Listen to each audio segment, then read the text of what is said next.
Good morning and welcome to Be My Guest Plus with Dr. Matthew Campbell, Holy Family Memorial Hospital. And today, Doctor, we were discussing the cause of acid reflux during the holidays. How can people avoid getting acid reflux? It's hard to avoid entirely getting acid reflux because it's a chronic disease. But what we really want to avoid is bad flare-ups of it that can otherwise ruin what's a great season.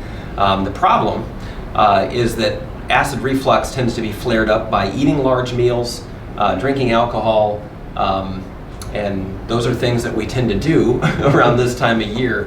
My advice on how to avoid it, for one, would be to try to space meals out. So the food can be great and there can be a lot of food. You don't have to eat it all at once. So to graze through the day and to eat in smaller quantities, and also to avoid eating shortly before bed. Ideally it would take an hour or two for food to leave our stomach, and after that the risk of a bad reflux flare-up is lower. So avoiding bedtime meals, bedtime snacks, and avoiding large meals can help. I also advise people to avoid drinking a lot of alcohol at bedtime.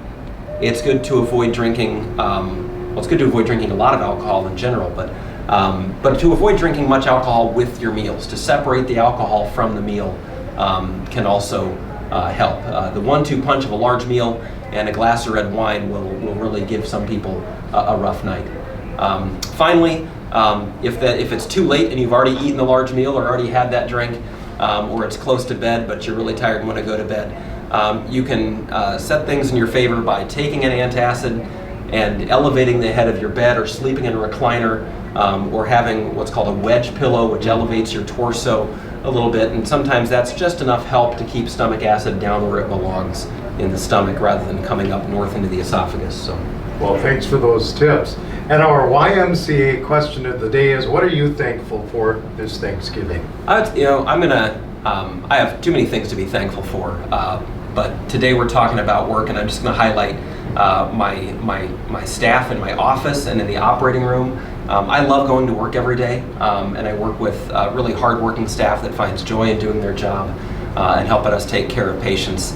And it's fun for me to take care of patients when the people that I'm caring with are enjoying doing that and really care about the people they're caring for. So I'm really thankful for my office staff, and I'll see you all tomorrow. All right.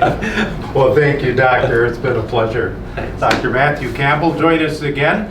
And if you want to hear the whole podcast, go to WOMTradio.com, the podcast section. For Be My Guest Plus, I'm Lee Douglas.